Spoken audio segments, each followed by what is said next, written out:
চাচা ইটা গাড়ি লাইনতে নিতে না আটিয়ে দেয় কি চলো আতে জানি নি ও চলো যাই গিয়া একটা জায়গা রে বাবা সা বাক্কা না ও তো ফুল মার হইলো দেই গিয়া বাউ বাউ বাউ বাউ বাউ বাউ বাউ হর হর হর হর হর না এটা নিতা না চলো রওনা দিলাই তাও বিশ করবো নি পাবো বিশ করতো না ধীরে ধীরে যাই গিয়া পুরা বাগা হাতুন না দেও চাচা বা তুই যারে পুরা টাকা দিবে এটা 2 টাকা টাকা দাও দিবে গাড়ি লাইন না তুই তুই গাড়ি 20 টাকা দিবে নি 20 টাকা ফোন পে আছে দিতা বলে বাও বাও কত তুলিও তো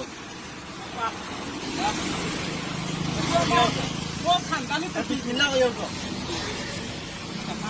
টাকা ধরো ধরো ধরো ধরো ধরো ও বেটা তুলিলারা তুলা যদি করে আচ্ছা জিতি বে তালে হলো যাও আল্লাহর হাওলা বের কাটা করবি না যাও খানিতা যাও আল্লাহর হাওলা বের কানুন নিয়ে দিও ব্যাংক কাটনি ওই ওই তুমি এখন টাকা দিবা না ব্যাংকও গিয়া তোমারে ফোন